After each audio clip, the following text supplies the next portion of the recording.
Assalamualaikum warahmatullahi wabarakatuh. Perkenalkan, saya Nazila Safira dari semester 3B.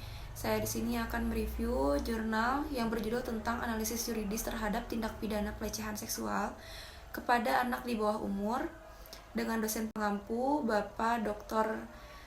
Haji Dedi Mulyadi SMH beserta asistennya Bapak Dr. Muhammad Rendi Erdayandi SMH. Anak adalah anugerah yang diberikan oleh Tuhan Yang Maha Esa yang harus kita lindungi dan dijaga, karena setiap anak juga memiliki hak untuk hidup. Maraknya kasus pelecehan seksual yang dilakukan orang dewasa terhadap anak di bawah umur, baik di lingkungan sekolah maupun di lingkungan umum, menunjukkan masih minimnya perlindungan terhadap anak, serta menyebabkan dampak pada fisik dan psikis yang secara langsung dirasakan oleh anak sebagai korban pelecehan seksual. Pelecehan seksual terhadap anak di bawah umur harus diatasi dengan tindakan yang nyata dan dicegah sedini mungkin. Pencegahan tersebut dapat dilakukan melalui pendidikan seks, tidak hanya dari orang tua, tetapi juga dari pihak-pihak lain termasuk sekolah.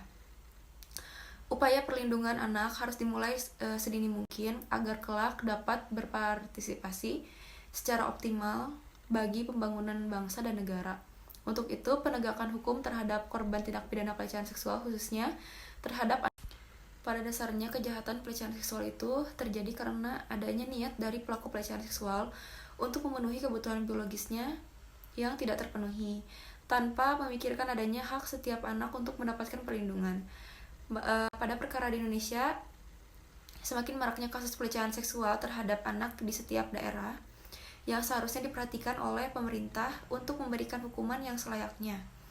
Dalam kutipan, setiap bab sudah menjelaskan apa dampak dari hasil pelecehan seksual terhadap anak yang dapat mengakibatkan mental anak rusak, kejiwaannya, serta fisiknya yang mengalami kesakitan akibat pelecehan seksual yang dilakukan.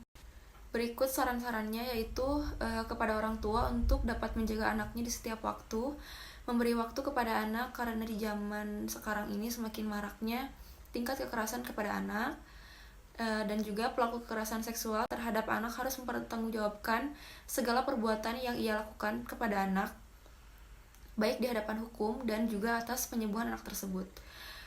Tambahan hukuman seperti kebiri dan rehabilitasi dalam jangka waktu yang panjang agar mampu merubah pola pikir dan efek jera kepada pelaku pelecehan seksual untuk tidak mengulangi kesalahan yang sama. Terima kasih. Wassalamualaikum warahmatullahi wabarakatuh.